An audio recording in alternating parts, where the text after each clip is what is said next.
Hey guys, Coach Sharp back here.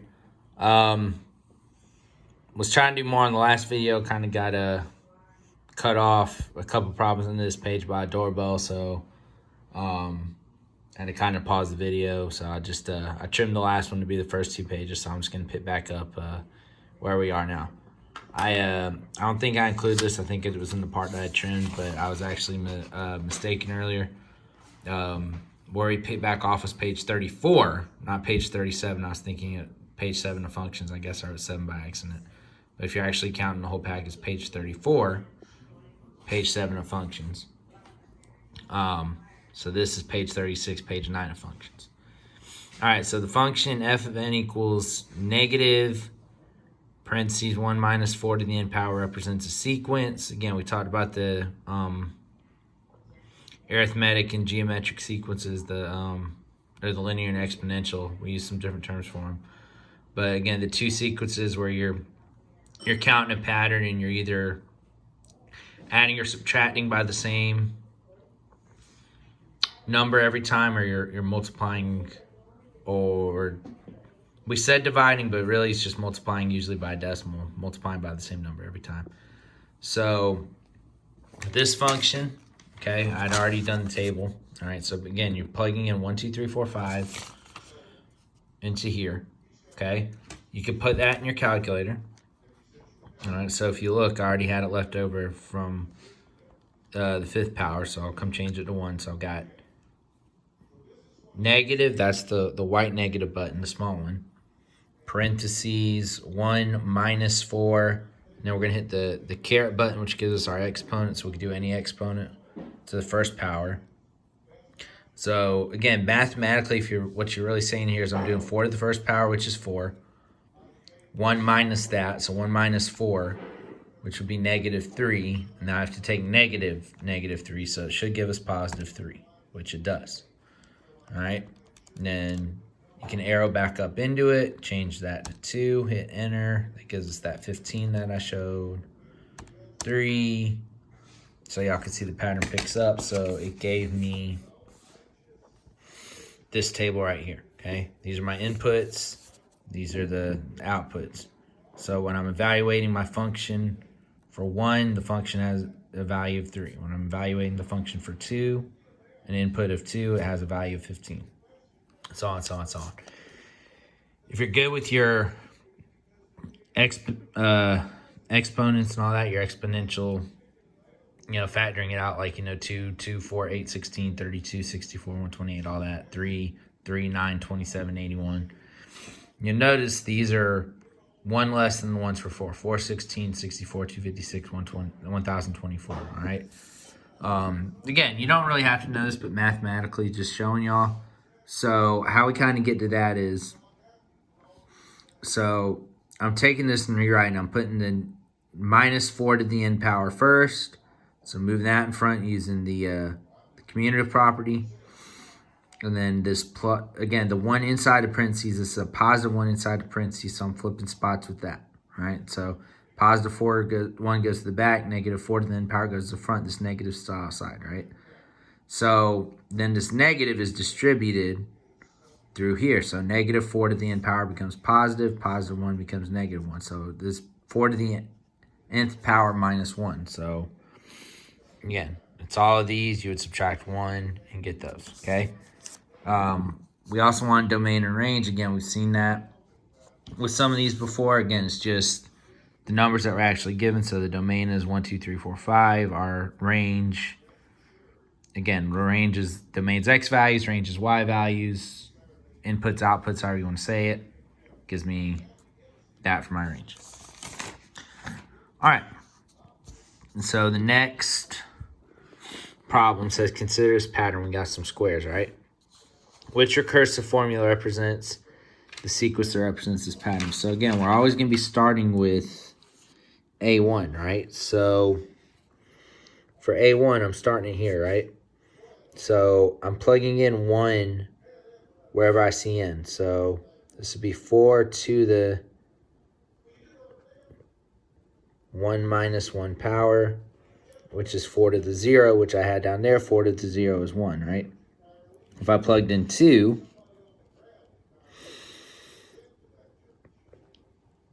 Okay, it's 4 to the 2 minus 1 power. Again, that's an exponent. So 4 to the first power, which is 4 blocks. So that's what I got. Okay. So the reason this one doesn't work says a to the n equals 4 to the a to the n. It's not n minus 1 down here. It's a to the n minus 1. Well, I don't know what a to the n is because that's what I'm trying to figure out here. So it'd be like saying x is equal to the 4 to the x minus 1 power. Okay? Here, again, none of these other ones really work because I'm trying to solve for a of n, but again, it has a of n in each of the problems. So that's kind of another way to think about that one. Okay? They all have a to the n in it, so I can't solve any of these for a of n. I'm trying to solve for a of n, so I can't actually use a of n in the problem. Okay? All right. Which explicit formula describes the pattern in this table? So D is 0, C is 1, 1, 6, 2, 36, 3, 2, 16. Okay? So again, let's just plug it in. All right, so to get C is equal to 6D. So 6 times 0 is 0. All right, so we can see them start with that one. That one's out, right? C equals D plus 6. So if D was 0, 0 plus 6, C would be 6. Again, that's out. 6 to the D power. Okay, let's try that. What's 6 to the 0 power? 1. Right? All right, so it works for that. If D is 1, what's 6 to the first power? 6. If D was 2, what's 6 squared? 36. So that one seems to work. Let's check it. Okay, here. C equals D to the 6th power. Again, if you just plug it in, 0 to the 6th power. Anything to the 6th power is 1, so it does work for that first point. So then C equals D to the 6th power. Again, if D was 1, 1, or excuse me, 0 to the 6th power. I'm sorry, I said that wrong. I'm sorry, I was thinking anything to the 0 power. 0 to the 6th power is still 0. No matter how many times I multiply 0, I get 0, right? So that one's actually out, so my mistake. So that one is answer choice C. Okay, and this one was, I didn't circle it. That one was answer choice A. All right, let's do a couple other of these because then we got some more categories down below. Which function is modeled by this table?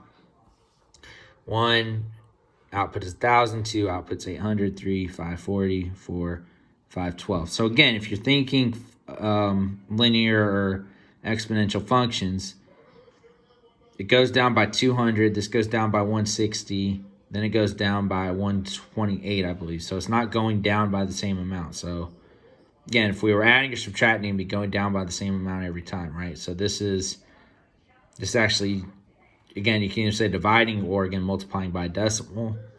So if we tried all these, okay, so again, you just got to plug it in. So 1,000 times 0.8 to the first power. So anything to the first power is itself. So I'd have 1,000 0.8 to the first power is 1,000 times 0.8, which is 800. Actually, let's do this. Let's punch in the calculator. That might make it a little easier. All right, so we're going to do 1,000 parentheses 0.8 to the first power gives us our 800. All right, let's try squared. 640. Okay, so here's our problem with that, even those first two, right? We put in 1, but we got 800. Put in 2, we got 640. All right, so we're getting numbers, but they're not lined up, okay? So, again, when I was putting in 1, I was getting 800. So, again, if you kind of think about it logically, well, let's try this. If x was actually 2, right? Okay, it would be 2 minus 1. So that would give me the 1 up here, right? Let's kind of think about it the other way too. So if I did it just as 1, I'll write it and I'll show it in the calculator. 1,000 0.8 to the x minus 1. So if we start with 1, 1 minus 1, of course, is 0. So it'd be 1,000 to the 0.8 to the 0 power. Anything to the 0 power is 1, so 1,000 times 1 is 1,000. So this is what you got to do, okay? We're going to have to put whatever's over here in parentheses to keep it from doing my exponent funny. So I'm going to have 1, that's my x, minus 1. All right, now I need double parentheses here. All right, so there's my 1,000, okay? So let's now make it 2. Because again, you have 1,000 times 0.8 to the x, again, x minus 1, x is 2, so 2 minus 1. My x is still 2, right? But I'm subtracting the 1 from it. 800. All right, you check 3 now. Again, 3 minus, if we plug the 3 in here, 3 minus 1 is what we're showing. So my x is still 3, and then my output is 640. So it is answer choice C. Okay? All right, this problem, again, we've seen kind of one like this before. It's f of 12 equals 100 times 0.5 to the 12th power. Which expression gives f of x? Again, just the idea that whatever is in here fills in for x. So if this was 12, that's a specific number. But if this was x, this would still be x out here, right? So it would be answer choice D. Okay? All right, you got another little key idea thing about looking at the graph, about x and y intercepts, domain and range and all that. So just looking at graphs and trying to get different characteristics, okay? You got a description of this formula, you got the graph, okay? So let's just kind of run through it and see what we got. So it says, what are the intercepts of this function? Well, all right, if you kind of might want to go back and look at it, you make an initial deposit of $200, right?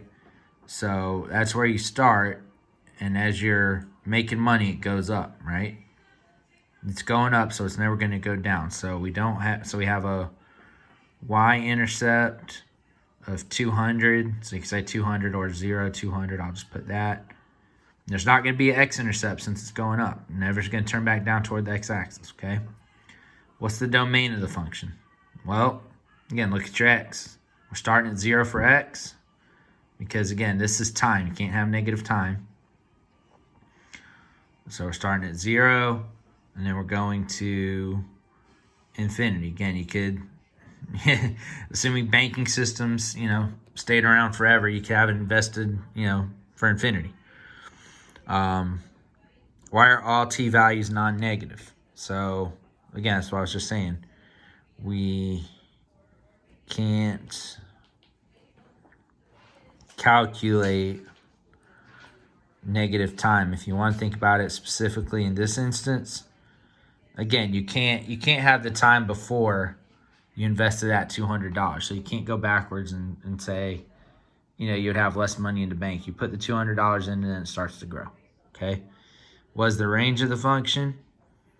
So again, we're starting, our range is our amount of money, the A of t. So we're starting at $200. And again, it's going up. So I just said it's about the domain as well. It's going to the right again. With this arrow, it would be going up and to the right, but there, in theory, would be nothing to stop it. So we'll say 200 to infinity. Okay? All right. Next problem. The population of squirrels doubles every year. Initially, there were 5 squirrels. Biologists studying the squirrels created a function to model the population growth, where t is the time in years. Graph of the function is shown. So with this one, they actually did, if we started at time 0, they did kind of carry it to where you would have had negative time. But again, we don't talk in terms of negative time. So this is more if you just had this as a function, 5 times 2 to the x power. Okay? Because that we could graph that because we don't know what x is. So x could be negative depending on the context.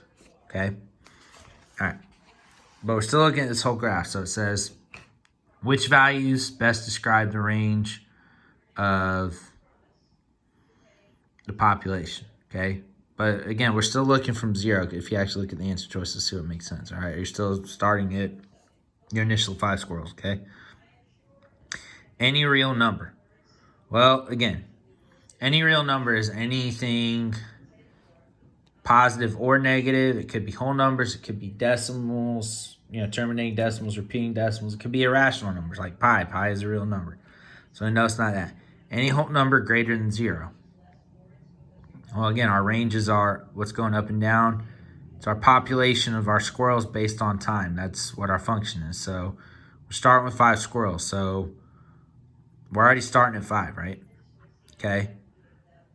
Any whole number greater than 5. Or any whole number greater than or equal to 5. So this is where it comes in. But again, we're starting with 5, right? So if no time has passed, and you ask how many squirrels there are, we're going to say 5. So it could be equal to 5 or greater than 5. So we're going to say answer choice D. Okay? The function graphed on this coordinate grid, f of x, shows f of x the height of a drop ball in feet after its x bounce. Okay? So if you look at it, we're starting at 25 feet. Okay? We drop it, it bounces up to 10 feet. Drop it, it bounces up again to probably about 4 feet. Drop it, bounces again to probably less than 2 feet, maybe 1.5 feet, so on, right? On which bounce was the height of the ball 10 feet? Again, this is just simply reading the graph, okay? Number of bounces, if this is 2 and 4, this is 1 and 3, this is height of the ball, so on the first bounce it was at 10 feet. So it's just simply reading the graph, okay? All right, 2 quantities increase at exponential rates. This table shows the value of quantity A, f of x, after x years. So if we've invested $100, we'll say that's what that is. That's our initial investment. After 1 year, we have $150, 2 years, $225, 3 years, so on, right? This function represents the value of quantity B, g of x, after x years. So this represents one function, this represents the second function, okay? Which quantity will be greater at the end of the 4th year and by how much? Well, again, our table, we already have our answer, right? So for g of x, all we got to do is plug in 4 because that'll tell us after 4 years how much money we have. It doesn't technically tell us money, but I think, with the decimals kind of like that, I think that's what's implied, right? So we do 50 times 2 to the 4th power. Again, you can punch that in your calculator if you want. I know 2 to the 4th is 16, so 50 times 16, which again, if you multiply it, will be $800. So we're going to say, I'm looking through the phone as I'm writing this, that's why it's a little off. Quantity B, I know my handwriting's not great anyway. Quantity B by, you subtract those two, would be $293.70. Well, again, doesn't tell us time, but we'll just put that. You don't have to put a dollar sign necessarily. Okay? All right, so there is through page 10, and I will post some more videos for y'all to do.